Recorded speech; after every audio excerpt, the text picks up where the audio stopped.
After record player, what happened? Cassette. How do you rewind the cassette? Okay, after cassette, what happened? CD. After CD, what happened? USB. After USB, happened? Spotify. This means when it's now digitized, you don't see what's going on. It's now disrupted. It dematerialized. You don't even see it. The most important part, it becomes demonetized, which means money is no longer the currency of the future. It's trust. Who can they trust more? How do we know we can trust you? Based on your... Let us now understand how to create a lot of money. In the 1900s, you need to have factory for you to have a lot of money. It reached its limit, 1950s, we need to have big corporations. Therefore, if you don't have MBA, PhD, you're out of the game, right?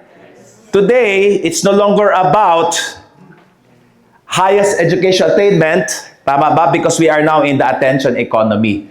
Diba? Naging uso na yung diskarte or diploma. Have you heard of that? Yes. So ano ba talaga? Diskarte or diploma? Attention economy.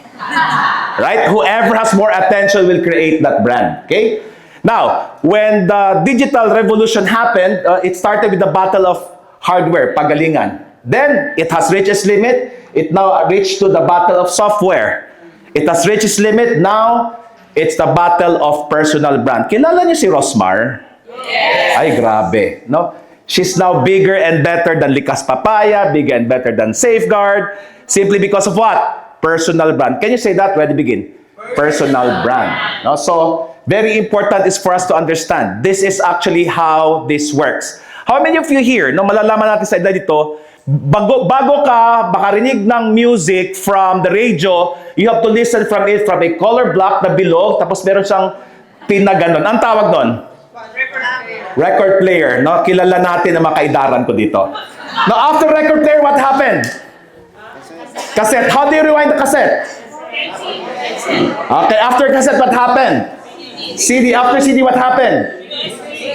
USB. After USB, happened? Spotify. This means from when it's now digitized, you don't see what's going on. It's now disrupted. It dematerialized. You don't even see it. The most important part, it becomes demonetized, which means money is no longer the currency of the future.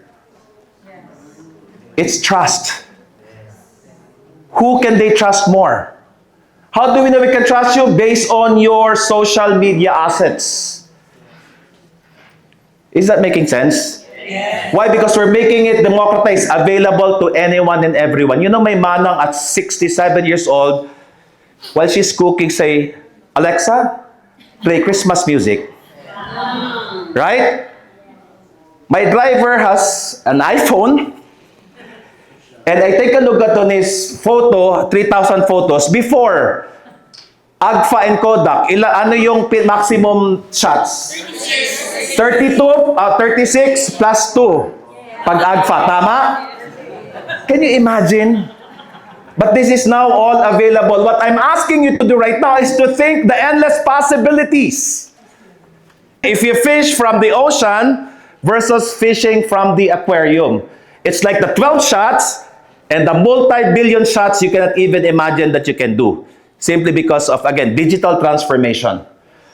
Part of this is taking a look at on understanding, we always see this, but are we applying this in our own lives? Can you imagine how powerful this can be by being able to start to understand this very powerful photo? If you combine all the cars that has started in 1900s, combined all versus Elon Musk. So Tesla was never about Tesla, it was about Elon Musk. In 10 years' time, they're bigger than all of these companies. Simply because of what? Repeat after me. Personal branding. Clear? Now, this is not just about money. But this is maybe understanding that at the end of the day, how many of you here, you feel that God gave you so much talents and gifts that you need to share to the world? Pakisabi sa katabi mo, stop hiding. Which means I'm asking you to make sure that content creation is not just making money, but it is being available to the world. Some of you here, you're so afraid to shop in Camerare, yes? Buti ko maraming nanonood. Diba? Huwag masyadong maarte. Little you may know you're saving lives. Ako, I'm just so blessed because I found this. It allowed me to live the life that I want. Personally, this is who I am. Being able to celebrate life. More than that, I feel blessed that I can work from everywhere. In fact, I just arrived last Saturday from San Francisco. On Monday, I'll be in Tokyo for 2 weeks. Next week, I'll be in Bali. So a lot of things going on for me. But pakisabi, my business is operating without me. Ask me how. Content creation. Okay ba yan? Part of that, I can live anywhere I want. No, I have a house here in Green Hills. But most of the time, I'm also in my own farmhouse. I enjoy it simply because I can have a time freedom. I can have a financial freedom. But can you imagine the fulfillment I have? Ask me why. Repeat after me. Your work is never your work.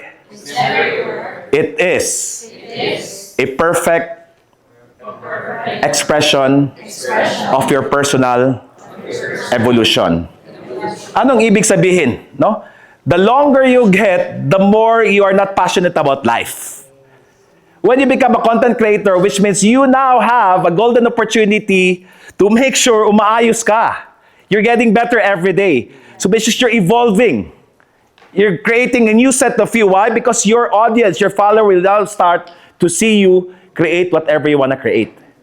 And that's what I'm talking about, being able to understand how fulfilled it can be. How to start? 3 ways lang. Number 1, define your MTP. MTP is massive transformative purpose. This is coming from the book from the Singularity University. It's called Exponential Organization.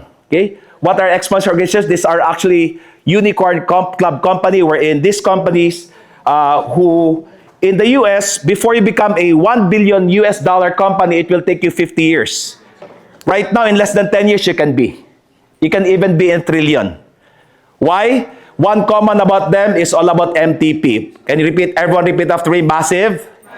Transformative purpose. Which means when you become a content creator, never sell. How many of you are my followers already here? Uy. Do you see me selling anything? You don't even know what my businesses are, yes? Ask me why. Your content creation is all about serving, giving, supporting people. And in return, because they see me as the authority, then they message me. Every day, I get 200 to 500 messages. How can I do business with you? What can we do together? Now I have golden opportunity to choose, to select people who I want to do my partner, which means do not even think to sell. And some people think, ang tagal ko nang nag-post, wala namang nagla-like. It's not about that. It's about you giving yourself away. You sharing yourself. This is what we've been talking about. It's about your relationship with your audience. Are you with me? Yes. So, this is my massive transformative purpose. You've heard it already. Can we all read? Ready? Begin.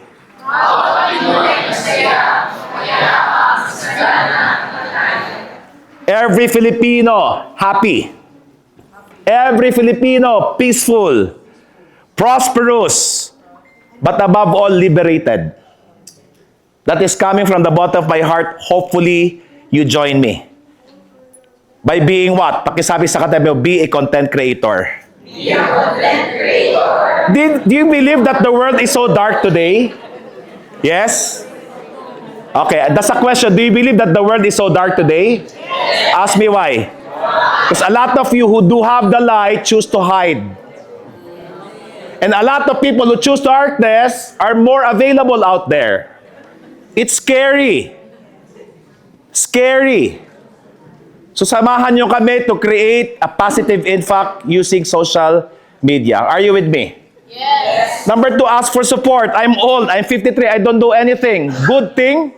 Okay? I have 2 powerful people in my team. I don't know if you know these people. It's named Alex Cuenca. Okay? And Yanni Moya. And they went to me and said, okay, let's do something around it. So if you need help, let me know. We can help you. So do not start with the how, start with the why. But what video are we talking about? All of this. Next slide, please. Number 3, build your competencies. Ask me why. Why? Para anti-bashers. Kaya ka nababash, number 1, wala kang alam eh. Kukuda-kuda ka lang, talagang taga-bash-bash ka. Right? So my suggestion here is go into TEA. T stands for theory, which means select something that you're passionate about. And learn the theories. Aralin mo. You cannot not know this. Para hindi ka maubusan. Are you with me? Yes. Number 2, get into the experience of these theories, which means be in a community, be in a service, be in a seminar wherein they all talk about your subject, so you get to be updated, upgraded. You know what it is. However, most important part is number 3, which is application. The reason why, me as a life coach, me as a trainer, my bread and butter is not my seminar, but my bread and butter are my businesses. It's simply because when I stand in front, I know what I'm talking about. I cannot teach you how to lose weight when I'm not losing weight. Right? I cannot teach you business when I don't even have a business. So which means these are the 3 parts.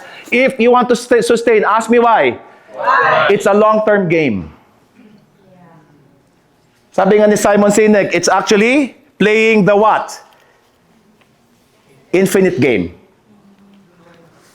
Next, start your personal brand right now. So can I make an offer? Yes. Pala magbebenta, no? No, I'm not gonna sell anything. But some of you are asking, matanda na ako, kaya ko ba yan? Of course, kung gusto mo. Sabi nga, kung gusto mo, merong? Kung ayaw mo? Correct. Huwag masyadong maarte. Buti kung maganda, di ba? Ay! Di ba? Okay naman, magwapa mo diha. Good. So how do we do this? Call for action. Again, next. Okay, so from 40,000 followers after a year, 431, it can be possible.